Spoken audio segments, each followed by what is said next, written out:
You have just started with car care, have thousands of questions, and are a bit overwhelmed by all the technical terms that exist here. In particular, you are confused about what the correct order of applying the various products is. And in this video, I would like to show you what such an order of applying these products could look like from our perspective. Before we start, there are two things that are absolutely important to understand the following video. First, what is car care actually about? And it's quite simple. It's about avoiding, reducing, or even removing scratches on our paint. More broadly, one could say that we try to avoid, improve, or even remove material damage to the car. Because in a car, there is not just the paint, there is also leather and plastic in the interior, there is piano lacquer, there are rubber trims, there are tires, rims, and so on. So everything I will tell you in the following will always revolve around this topic. How do I avoid adding material damage or making it worse than it already is? You should never forget this in the following because yes, what follows may sound a bit extreme or idealistic, but we pursue this very clear goal of adding as little damage to our car as possible. This leads us to the second very important point to understand this video. Car care is not an exact science. There are hundreds, if not thousands, of different opinions, and there are many ways that lead to Rome. Car care is always a spectrum between wanting to have the car simply clean, no matter how, and using an automatic car wash. And the other end of the spectrum is what we tend to do here on this channel, namely the maximum paint or material-friendly cleaning and care of our cars. And all of this in this spectrum is perfectly fine because there are people who just want their car to be clean, who are not concerned about any paint or material damage, and that is completely okay. On the other hand, it must be said that there are many different ways to reach the optimum, to achieve results in car care. And every one of these ways that leads to this result is also fine. Nevertheless, it must be clearly stated that there is a clear optimum, or there are steps, there are processes, there are methodologies, and there are things like the order of application of products, which have been more or less tacitly agreed upon in the entire industry and car care scene. And that is what I will refer to in the following. But enough of the preface, let's start with this video and begin with the correct order in which I approach car care. The first question which is often asked is whether I should start on the outside or the inside. In my view, it doesn't matter that much. You can decide freely. Personally, I do it this way. I always start on the outside because I tell myself that once I am working on the interior of the vehicle, I don't want to come into contact with dirty body parts because sometimes you have to go quite deep down, for example, to remove the carpets. Then it can happen that you bump into a sill with your pants, sweater, or shirt, and for me, it's simply more pleasant if that is already clean. That's why I personally always start on the outside, but as I said, it's not that important. You can certainly decide freely. And with that, we will directly start with the order of the exterior cleaning steps. The most important fundamental principle in car care, in car washing, and especially in hand washing, is that we start with the dirtiest areas of the car first, and those are the wheels. In English, this principle is also referred to as wheels first. Why do we always take care of the wheels in the first step? Quite simply, if we were to prepare, wash, and clean the rest of the car first, it could happen that when we finally get to the wheels at the end, we might transfer new dirt onto the car, onto the paint, especially when we use the pressure washer, and we want to avoid that. And that's exactly why we always start with wheel cleaning first. There are various ways, processes, methods, and products that you can use to achieve this. I will link you to an overview video up here that I made in which I introduce you to the different types of wheel cleaning. Basically, and to put it briefly, you can choose to do the whole thing either based on chemistry or based on mechanics. And here again, there is a spectrum for both between gentle as possible and relatively aggressive, but very fast and efficient chemistry. The same applies to mechanics, and you can of course combine both. This means, for example, you grab a car shampoo and a wheel mitt or a wheel brush or a wheel cleaner that works on an alkaline basis or an acidic basis or is pH neutral and has a surfactant indicator. This is all relatively confusing. Please watch this video. There, everything is broken down very precisely. So step 1, exterior wash of the wheels. Then comes step 2, which is by far the most important step in manual as gentle and soft hand washing, namely the pre-wash. This is what many newcomers don't really understand. Why do I try to clean my car before I touch it with the wash mitt afterwards? And we need to remind ourselves of what I just told you earlier. Our goal is to avoid new paint defects. We do this by trying to remove as much dirt from the car as possible before we touch it mechanically. Because no matter how gentle the products we use are, for example, these soft, wonderfully soft microfiber wash mitts, and no matter how good the chemistry is that we use, such as the car shampoos, when we rub dirt off our paint, because at the end of the day it is friction, we have a risk of causing scratches. It is usually the dirt that causes the scratches and not what we use to touch the paint. The more of this dirt we remove before we touch the car mechanically, the lower the risk. For scratches during the pre-cleaning, there are also different chemical variants ranging from relatively gentle. We use a so-called pH-neutral snow foam, but there are also things like pre-cleaners. There are alkaline snow foams, traffic film removers, citrus pre-washes, and there are many very effective products. Choose one product or the other depending on what you want to do. My tip is, if your car is already sealed from the last wash and routine, then prefer to use a gentle chemistry, a pH-neutral snow foam. If your car is not sealed and you have quite a bit of dirt on it, then you can also use a bit more aggressive chemistry. We will link you a few products from the different categories under this video that we can recommend from our experience. So, to summarize briefly, step 1 is the wheels, step 2 is the pre-wash. We spray the cleaner of our choice all over the car, let it act on the paint according to the manufacturer's instructions, and then rinse it all off with the pressure washer. This completes the pre-wash. Now, directly afterwards comes the hand wash or the main wash. Here, there are again two different options for how we can do this. There are probably finer, more nuanced, and additional methods. We will now focus on the two most well-known methods, namely either the one-bucket wash method. We'll link a video for that up here. We take a bucket here, we take several wash mitts, usually between 5 and 10, and wash our car in such a way that we always take one wash mitt, wash over an area, maybe turn it around because we have two sides of the respective material, work on another area, and then set the wash mitt aside without going back into the same wash bucket. And so, theoretically at least, we have no risk of dirt ending up in the wash bucket. This is the one bucket, many wash mitt method. The second option for the main wash is the so-called two-bucket method. We'll also link a video up here on the left that explains everything in detail. The basic principle is relatively simple. We have two buckets. One bucket contains the shampoo water and the other bucket contains just water. We dip the wash mitt into the shampoo bucket, wash over our car, and then rinse the wash mitt in the water bucket. There is usually a dirt trap in there which is meant to help keep the loosened dirt from the car at the bottom of the bucket. After that, we go back into the shampoo bucket and then wash the car again. The reason we do it this way is that we want to have as little or even no dirt in the shampoo bucket, where we keep taking fresh shampoo water, so that the loosened dirt from the car is always only in one bucket, and the other bucket has as clean water as possible. So that is the step of hand washing. For the subsequent steps in this routine, do we need to finish after the hand wash? If so, then it's time to dry the car. Here you can use so-called paint dryers or blowers in English. You can use microfiber drying towels. There are many different types in terms of fiber type and fiber structure. Inform yourselves a bit about what works best for you. And after drying, if we are really only concerned with a hand wash, we are theoretically done. If the paint is already in good condition after drying, for example, because it is a new car, because we wash and maintain our car regularly, or because we have already completed the entire routine that follows, then we can also choose to apply a sealant directly. I will link you to another video up here in which I have provided an overview of all possible types and forms of car paint sealants.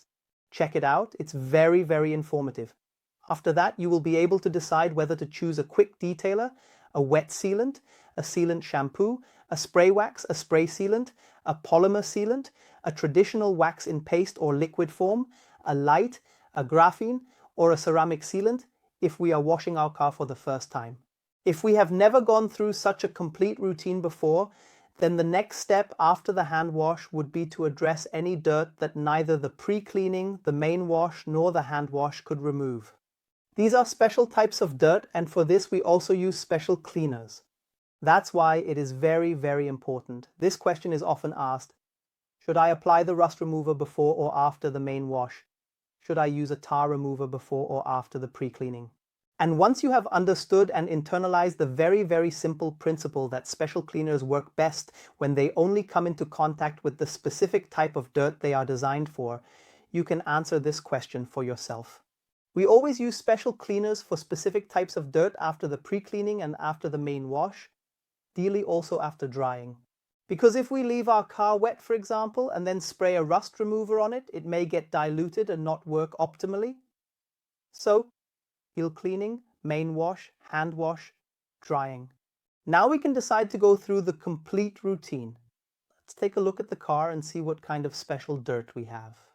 If we have rust spots on the car, those are the very small fine orange dots that are especially visible on light-colored cars, but are present on any paint color, then we use a rust remover. This is a chemical that we spray onto the car, onto the paint, and wait for it to react. You can also see this by the purple discoloration that occurs. And then we rinse it off according to the manufacturer's instructions, which means rinsing it off with a high-pressure cleaner after the recommended exposure time. If we have tree sap on the car, then we use a tree sap remover. If we have tar on the car, we use a tar remover. And if we have adhesive residues on the car, we use an adhesive residue remover. There are combined products here, such as a Kokomi Ulex. However, there are also dedicated cleaners for each of these types of dirt. For all these types of dirt, adhesive residues, tar, and tree sap, I would recommend never spraying the entire car extensively with it, because these chemicals are relatively aggressive and can cause actual material damage on sensitive surfaces, such as chrome strips, piano lacquer, and especially unpainted plastic parts. My clear advice here is to always spray this chemical only in spots or onto a microfiber cloth, and then really work only on the areas where you have these types of dirt, and never extensively over the entire car. Now we have talked about surface rust, tar, tree sap, and adhesive residues. There is a special type of dirt that actually falls more into the category of paint damage, and that is water or lime stains. If you are dealing with such issues, then apply another principle from car care here. Always try to use the gentlest possible means. Go for a 2001 approach. The gentlest possible means in this case would be a so-called water stain remover. These are usually chemicals that are more on the acidic side in terms of pH value, because such water stains or lime stains are mineral deposits, residues, or etchings. And before we go ahead and try to remove these with a polish, because a polish always means paint removal, let's first try it with a water stain remover.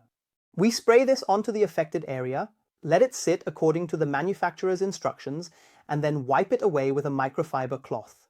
And in the best case, if it is really just superficial deposits, then such a water stain remover is sufficient to remove them. If you still see them afterwards, then it's time for a polish. But before we start with the polish, there is one more step we need to briefly discuss. What we have looked at so far are process steps of chemical decontamination. This means there are contaminants that the pre-wash and main wash could not remove, where we first try to use chemicals. There are now contaminants that we cannot remove with chemicals because they are embedded in the paint, and we need to remove them mechanically before we tackle the paint with a polish. And this is where kneading comes into play. There are different variants of kneading. You can use the traditional paint clay here. However, there are also kneading cloths, kneading gloves, or kneading blocks available now. Also try out the different variants here, then you will find the variant that works best for you. Kneading is essentially about mechanically loosening these attachments that are embedded in the paint because the chemicals have not succeeded.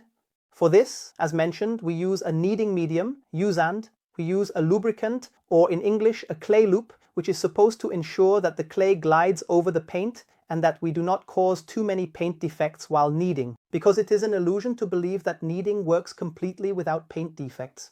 We will always create very light scratches in this process. And that's why the question arises here. And there is definitely no right or wrong. Do I always have to knead as part of this entire washing routine or not? You have to decide that for yourselves. What I can tell you is my personal rule of thumb. Because I know that I will definitely create small scratches while kneading, I tell myself that if I plan to polish the paint afterwards, then I knead. If I do not intend to polish the paint, then I skip kneading. That's how I handle it. But as I said, you are allowed, should, and can decide for yourselves, because there are also different levels of aggressiveness of the kneading tools. And if you choose a gentle light clay, then the risk of scratches is also a little lower. Once we have gone through this entire routine, which includes wheel cleaning, pre-cleaning, main wash, removal of brake dust, tar, adhesive, and tree resin, and kneading, we can now either choose to wash the car briefly again to ensure that we safely remove all the cleaning chemicals we have used from the paint, or we can also say that we will skip this because we have always worked cleanly with microfiber cloths in between. You can decide that for yourselves again. Here we can also say that we are now finished at this point applying a sealant or not. You may decide for yourselves, and then that concludes the routine. Typically, especially after we have kneaded, the step of polishing would follow now. I will link you a video up here with the 100 most frequently asked questions and especially answers about the 2021 topic of polishing, which is very well suited for beginners. After polishing and before applying a sealant, a very important step is degreasing. Because we use so-called polishes when polishing, which work based on various ingredients. And to really remove all residues of these polishes from the paint, which could interfere with the adhesion of a sealant afterwards, use a degreaser. We also link a few good products in the video description that, based on our experience, reliably prepare the paint for a sealant and degrease reliably after polishing. And after degreasing, I definitely feel that the situation has been reached where I say to myself, I will apply a sealant. You don't have to do that, definitely not. No one is forcing you to apply a sealant after polishing.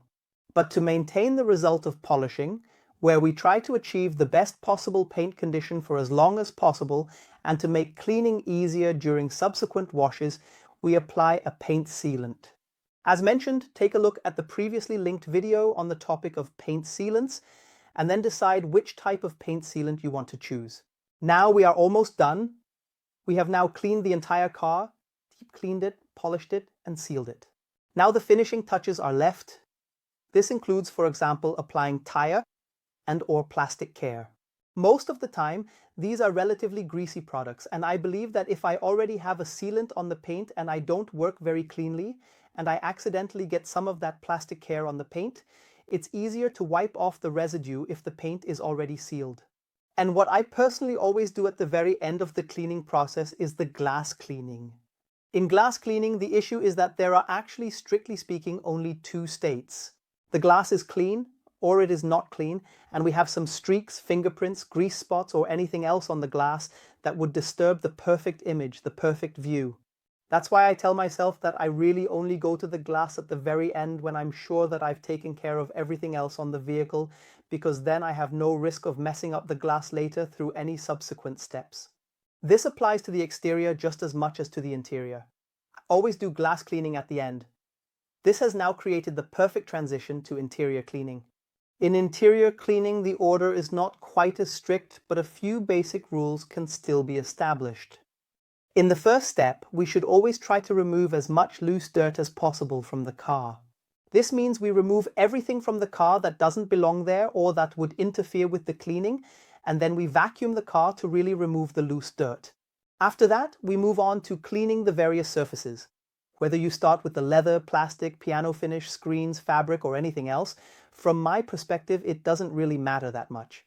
However, I would recommend that you start with those processes where you use a lot of chemicals and/or a lot of moisture. You need to use water. This means that when it comes to cleaning carpets, floor mats, or fabric seats, I personally always like to start with that, because once I've done that first, these materials have more time to dry afterwards. So, to summarize briefly, first remove objects and coarse dirt and vacuum, then carry out the cleaning processes that involve moisture. After that, for me, it's about cleaning all the different surfaces as mentioned: leather, fabric, screens, piano finish, and everything else we have in the car. You can either choose a cleaner that covers everything and allows you to work on all surfaces, or you can grab dedicated cleaners for each surface and then also the care products. That's again a decision that you can, may, and should make for yourselves. After I have cleaned everything, I ask myself in the next step, which of the clean surfaces do I want to additionally protect, care for, or refresh?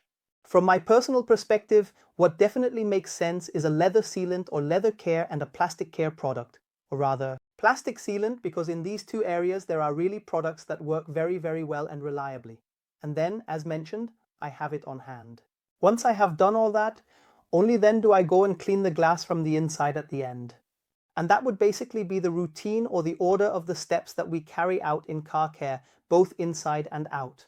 As mentioned, car care is not an exact science. You can, you should, and you are allowed to decide for yourselves to take a shortcut somewhere, saying that today I will skip the pre-cleaning because I know that there isn't much dirt on the car, or because I am aware of the risk that I might cause more scratches.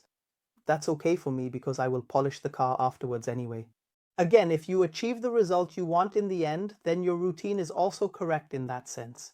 What I have presented to you in this video is, so to speak, the optimum. It is what is most often recommended and can generally be used as a guideline. If the video was exciting, helpful, and informative for you, we would be very happy if you leave us a thumbs up, support the channel with a free subscription, and tune in for the next video. Goodbye.